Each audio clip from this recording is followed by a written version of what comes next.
I'm going to read Genesis, just the first chapter, I think. In the beginning, God created the heavens with an S and the earth. Now the earth was formless and desolate, and there was darkness upon the surface of the watery deep. God's active force was moving about over the surface of the waters, and God said, "Let there be light," and then there was light. After that, God saw that the light was good, and God began to divide the light from the darkness. God called the light day, but the darkness he called night. And there was evening, and there was morning, a first day. Then God said, "Let there be an expanse between the waters, and let there be a division between the waters and the waters." Then God went on to make the expanse, and divided the waters beneath the expanse from the waters above the expanse. And it was so. God called the expanse heaven. And there was an evening, and there was a morning, a second day. Then God said, "Let the waters under the heavens be collected together into one place, and let the dry land appear." And it was so. God called the dry land earth, but the collecting of the waters he called seas. And God saw that it was good. Then God said, "Let the earth cause grass to sprout, seed-bearing plants and fruit, trees according to their kinds, yielding fruit, along with seed on the earth." And it was so. And the earth began to produce grass, seed-bearing plants, and trees yielding fruit along with seed according to their kinds. Then God saw that it was good. And there was evening, and there was morning, a third day.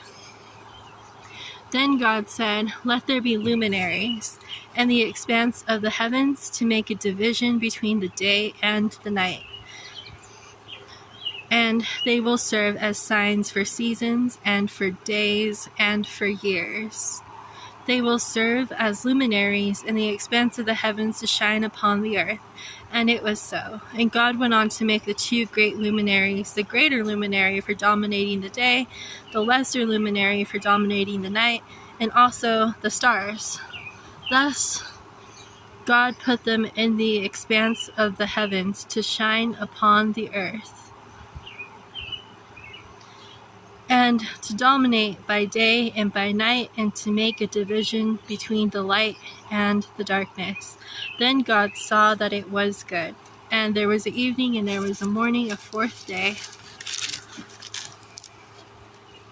Then God said, "Let the waters swarm with living creatures, and let flying creatures fly above the earth across the expanse of the heavens." And God created the great sea creatures, and all living creatures that move and swarm in the waters according to their kinds, and every winged flying creature according to its kind. And God saw that it was good. With that, God blessed them, saying, "Be fruitful, and become many, and fill the waters of the sea, and let the flying creatures become many in the earth." And there was evening, and there was morning, a fifth day. Then God said, "Let the earth bring forth living creatures according to their kinds, domestic animals, and creeping animals, and wild animals of the earth according to their kinds."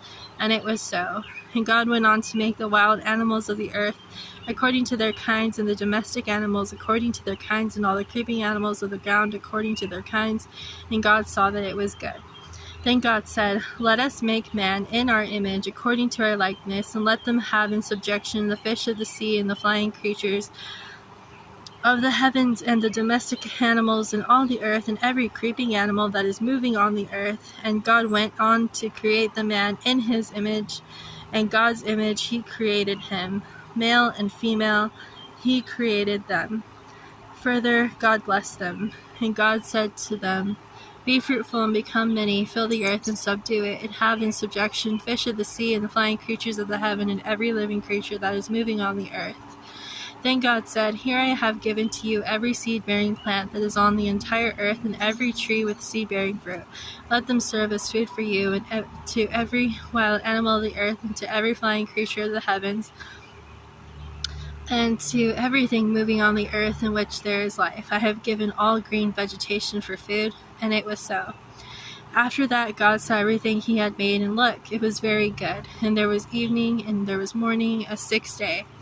Thus the heavens and the earth were complete, and everything in them were completed. And by the seventh day, God had completed the work that he had been doing, and he began to rest on the seventh day from all his work that he had been doing. And God went on to bless the seventh day and to declare it sacred, for on it God has been resting from all the work he has created, all that he purposed to make. This is a history of the heavens and the earth in the time they were created, in the day that Jehovah God made earth and heaven. No bush of the field was yet on the earth, and no vegetation of the field began sprouting, because Jehovah God had not made it rain on the earth, and there was no man to cultivate the ground. But a mist would go up from the earth, and it would water the entire surface of the ground.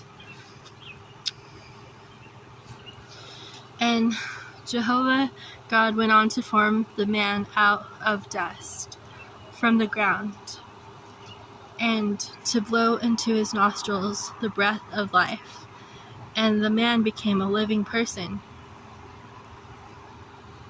Further, Jehovah God planted a garden in Eden toward the east, and he put the man whom he had formed. Thus Jehovah made to grow out of the ground every tree that was pleasing to look at the good for food, and also the tree of life in the middle of the garden, and the tree of knowledge of good and bad. Now there was a river flowing out of Eden to water the garden.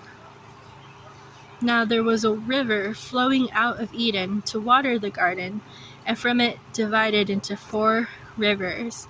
The name of the first is Pishon. It is the one encircling the entire land of Havilah,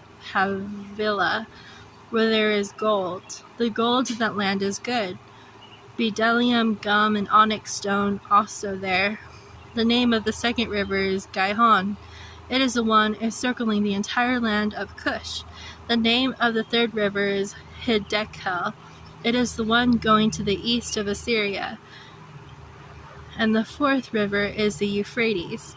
Jehovah God took the man and settled him in the Garden of Eden to cultivate it and to take care of it. Jehovah God also gave this command to the man: From every tree of the garden you may eat to satisfaction, but as for the tree of the knowledge of good and bad, you must not eat from it. For in the day you eat from it, you will certainly die. And Jehovah God said, It is not good for the man to continue to be alone. I am going to make a helper for him as a complement of him. Now Jehovah God had been forming from the ground every wild animal of the field and every flying creature of the heavens, and he began bringing them to the man to see what he would call each one. And whatever man would call each living creature, that became its name. So the man named all the domestic animals and the flying creatures of the heavens and every wild animal of the field, but for man there was no helper as a complement of him. So Jehovah caused the man to fall into a deep sleep, and while he was sleeping, he took one of his ribs and closed up the flesh over its place. And Jehovah God built the rib that he had taken from the man into a woman, and he brought her to the man. Then the man said, This is at last bone of my bones and flesh of my flesh. This one will be called woman, because from man she was taken and made. That is why a man will leave his father and his mother, and he will stick to his wife, and they will become one flesh. And both of them continued to be naked, the man and his wife, yet they were not ashamed. Now the serpent was the most cautious of all the wild animals of the field that Jehovah God had made. So it said to the woman, Did God really say that you must not eat from every tree of the garden? At this the woman said to the serpent, We may eat of the fruit of the trees of the garden, but God has said about the fruit of the tree that is in the middle of the garden, You must not eat from it. No, you must not touch it, otherwise you will die. At this, the serpent said to the woman, "You certainly will not die, for God knows that in the very day you eat from it, your eyes will be opened and you will be like God, knowing good and bad." Just a second. Okay, just a second. Consequently, the woman saw that the tree was good for food, and that it was something desirable to the eyes. Yes, the tree was pleasing to look at. So she began taking of its fruit and eating it. Afterwards, she also gave some to her husband when he was with her, and he began eating it. Thus the eyes of them were opened, and they realized that they were naked. So they sewed fig leaves together and made loin coverings for themselves. Later they heard the voice of Jehovah God, and he was walking in the garden about the breezy part of the day, and the man of his wife hid from the face of Jehovah among the trees of the garden. And Jehovah God kept calling to the man and saying to him, "Where are you?" Finally he said, "I heard your voice in the garden, but I was afraid because I was naked, so I hid myself." At that he said, "Who have told you that you were naked? Have you eaten from the tree which I commanded you not to eat?"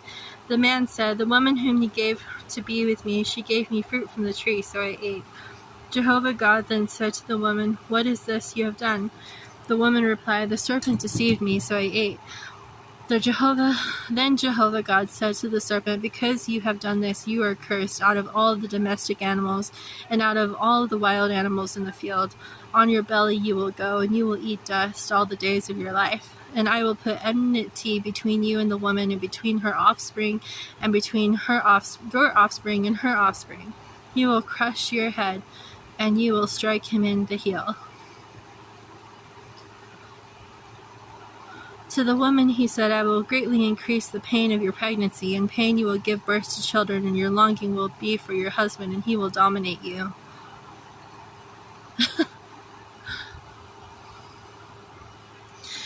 And to Adam he said, "Because you've listened to your wife's voice and ate from the tree concerning which I gave this command, you must not eat from it. Cursed is the ground on your account. In pain you will eat its produce all the days of your life. It will grow thorns and thistles for you, and you must eat the vegetation of the fields. In the sweat of your face you will eat bread, until you return to the ground, for out of it you were taken. For dust you are, and dust you will return, like glitter."